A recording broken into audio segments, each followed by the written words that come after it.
Welcome to Subsurface Scattering. Now, what is subsurface scattering? Well, it's a node that was recently introduced into Blender that allows us to mimic a certain effect of indirect lighting. So light would penetrate a surface of an object in real life. So whether it's a wax candle, a glass of milk, or even the human skin, light doesn't just hit the surface and bounce off. It actually goes into the surface and scatters within the surface before leaving the skin again. So the light enters the material and then it is scattered in the material by a certain amount depending on certain parameters. Some light leaves the surface at a different point in which it entered. Now, the more the distance that the light travels before exiting, the more it will be absorbed. So you will have less of an effect when it's thick versus when it's thin. So thicker areas will absorb more than thinner ones. Now, most shaders we have used so far are an example of direct surface scattering. So a diffuse shader is how the surface reacts to light. A gloss shader, again, is how the surface reacts to light. Subsurface scattering is a form of indirect surface scattering, where the light enters the material. And to give you a real world example of this, and I'm sure you might have played with a light before, I'll just show you a small clip now of what happens when a simple hand goes over the top of a light source. So here we have a simple light. I'm using my phone light here, and I've got a piece of cardboard. As we approach the actual light itself, this is an example of subsurface scattering. The light is entering that cardboard and actually being bounced about. And if we go and grab my hand, as we start to move towards, you can now see that the fingertip itself is starting to scatter red light. And if I move my finger down across the light, you can see that the light is coming through the finger. In fact, down this gap in between the fingers, it is in fact subsurface scattering again. The light is not getting through directly, rather than indirectly through the finger.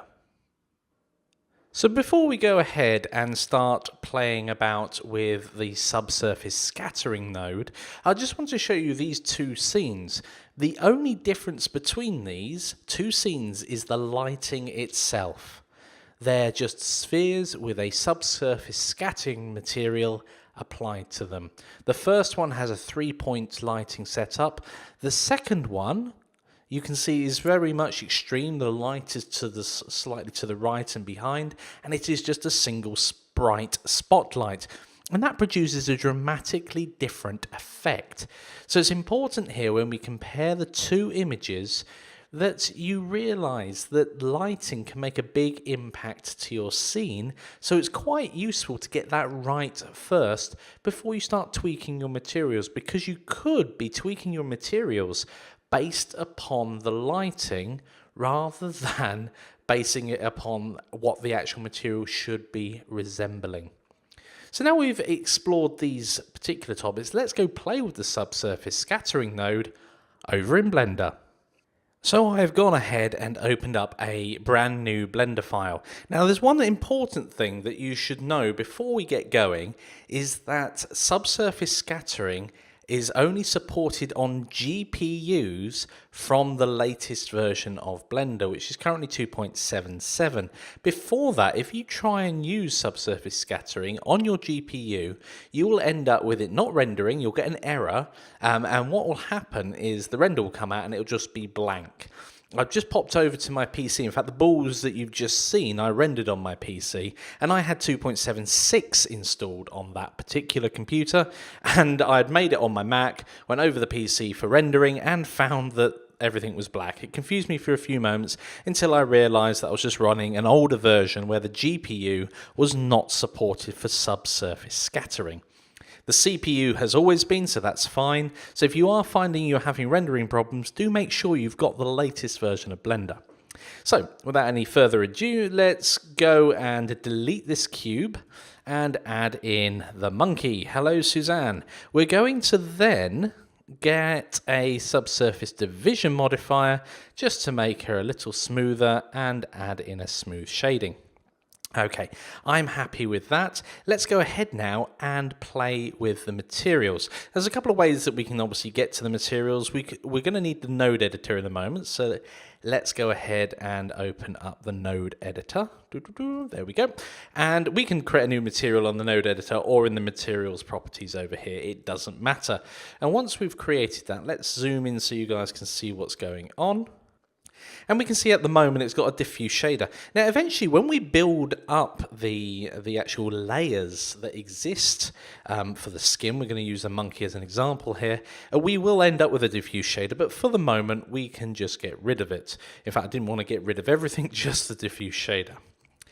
So we'll just start with one subsurface scattering shader. So under shaders, we've got subsurface scattering. Now it's sometimes abbreviated to just 3 S's as well. So if you ever see SSS, that means subsurface scattering. And let's turn my viewport to rendered mode. Now we can already see this compared to diffuse is already, we're getting light coming through certain directions. Now I'm not quite sure where my lamp is in the scene, so let's just set up the lighting first. In fact, I'm going to put the light almost directly behind Suzanne, so we can really see the light basically come through the ears. Let's go to the front view, pull that down. Can't really see much here, there we go. And I'm going to make that quite bright. I'm just going to make it 5,000 or something. So let's just check and see what that looks like. Okay, 5,000 is going to be too much. Again, let's whiz around to the front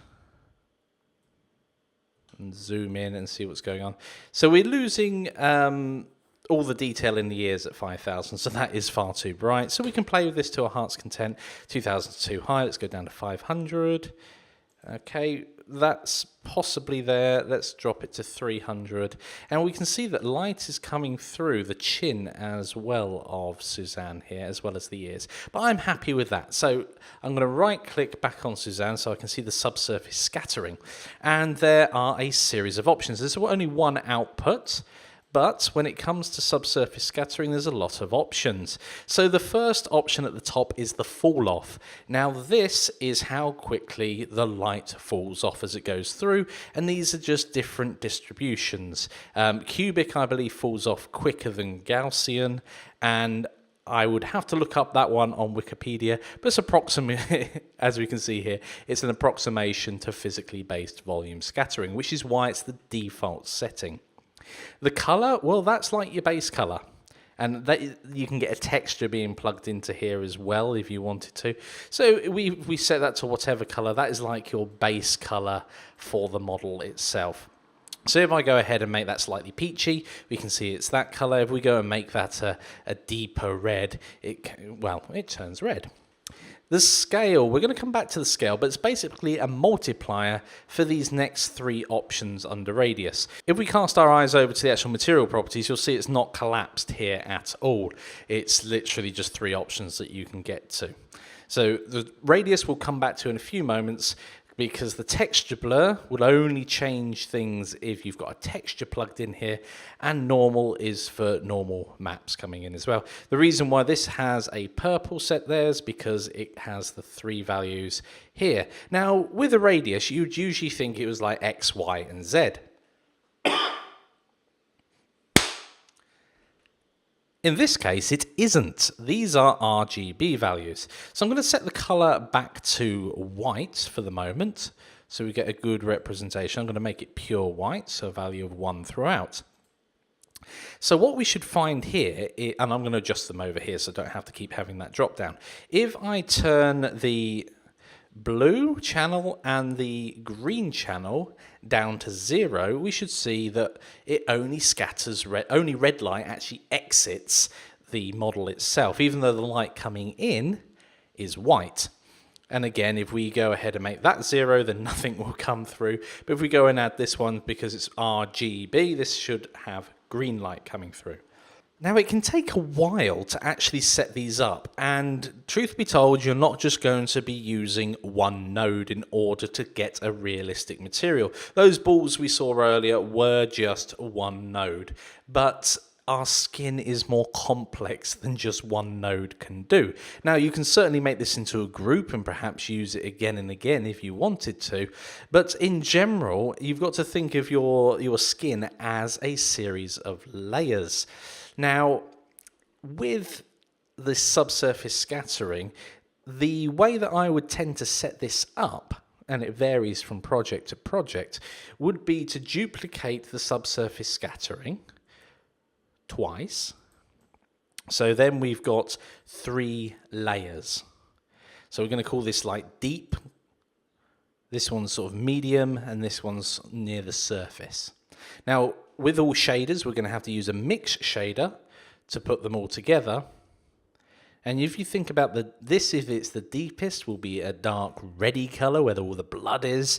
Then we've got sort of like the fatty layer, so we'll make that slightly lighter. And then we've got the surface of the skin. And it will depend on the ethnicity of the character you're doing, but in this case, I'm going to stick with myself. So I'm going to make that quite light, because the surface of the skin in places can actually be quite light. I need to build these up now using some mix shaders, and we also want to add in a diffuse shader along with this being mixed, and a gloss shader, because the surface of the skin does have a bit of specularity to it. And of course, that means it's time for a challenge. Okay, I'd like you to create your node setup. So you're going to be linking 3 subsurface shaders representing 3 layers beneath the skin.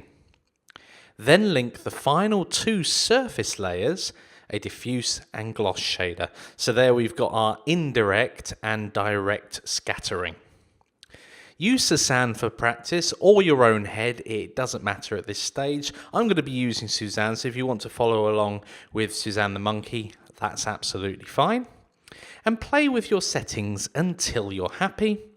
Now, don't worry about the gloss shader, because that might make the model look a bit waxy, as if it was made out of a wax, essentially. But we'll be dealing with that shortly. Okay, pause the video and give that a go. Okay, guys, welcome back. Let's go play with these nodes over in Blender. Okay, so just before we start this, I know that if we hop into rendered mode, we've only got one light from the back, and that's not going to be good to work out whether we've got the color right. So I am going to make this window a wee bit bigger for a moment, and let's grab a top view and set some duplicate lights just around here. I'm not going to worry about setting them up any further than that, just to create a 3-point lighting. Let's go to the camera view and move that round, render it out at the end to see what it looks like. Okay, almost there. He fills the frame. Ooh, let's go back ever so slightly. There we go. He definitely fills the frame now. Let's hop into rendered mode and see what that looks like. Okay, there's much more light in there now. I'm happy with that. So let's go ahead and start playing with the nodes. So I've selected the monkey's head again because I was still on a lamp. So currently we've only got this subsurface scattering node plugged in. So let's go ahead and add in a mix shader. Plop that in place there. And I'm going to join it here. So then we've got these 2 shaders next to one another. Now what we have got here, if I look at the radius, is it's still a bit funny here. And what you'll find is you'll end up with a very, very noisy image with subsurface scattering if your settings here in the radius, i.e. how far light is being scattered, is completely different to what happens with the actual base color. So we've got a base color of near enough red here. Almost pure red, looking at it. It's not quite, but it's almost pure red. Now, we're only scattering green light. So that's not going to work very well. So it's going to end up very noisy. You're basically confusing the system at that point. So, but if we start scattering some more red and less green, because there's no green to scatter, we end up with a cleaner image. And the same will have to be applied down here. So the radius here, I'm going to lower these as we go. Let's go for 0.2 and 0.2. I think the other one was a little bit on the high side actually, or low side even. I'm going to go for 0.3 here. Again, these are all things that we can tweak over and over and over again. We're going to need another mix shader. I'm just going to simply duplicate it and plug in this. Now, this is going to be the topmost layer, and we don't want it scattering that much at all. So I'm going, well, not the very top, but the one just beneath. I'm going to make these values very low. So it's still scattering, but not very much, because that represents the layer just under the skin. Oh, look at that. That's coming together now really well. I'm going to zoom in on the head area, especially those ears, because they're the thinnest part on this particular model, so we can see that coming through. Now, what you're not really getting at the moment, it's there, but not fully, is the detail itself. In fact, the detail is mainly being shown up because of the 3-point lighting system rather than anything else. However, we can help that by adding the first surface layer. So let's go ahead and add in a diffuse. And we're going to need another mix shader, and we'll worry about other things like the values of all of this. And we've got a color white here. That's going to be too bright. I'm going to actually lower it down to roughly what I'd have on for my skin. That's just a rough guess there. Of course, depending on the ethnicity of whatever you're making, you can pick any color you want. Hey, you can have an alien one if you wanted and color him in green. Okay, so I'm going to go back to that rough color that I've got here. So now we start to see some more detail. In fact, if I whack this all the way up here, then we've got a full diffuse shader, and we can lower that back down and just have just the subscattering. Of course, we want a mix of everything as we go through. Now, this first layer here, we definitely want more of the base layer coming through. Well, I think we do. I'm going to play with it a bit. There we go. The ears have gone just that little bit redder because they're the thinnest part. Not so much of this coming through. We do want some of the diffuse. I'm going to take that up to maybe around 40% or so. And then we need the final layer. So we're going to need yet another mix shader. So I'm going to duplicate that and add in a gloss shader. Now this will obviously add highlights to our model. And if we go all the way, we end up with a very shiny surface, and we go all the way back, it ends up fully whatever this area is here. So it's a mixture of the diffuse and the subsurface scattering nodes.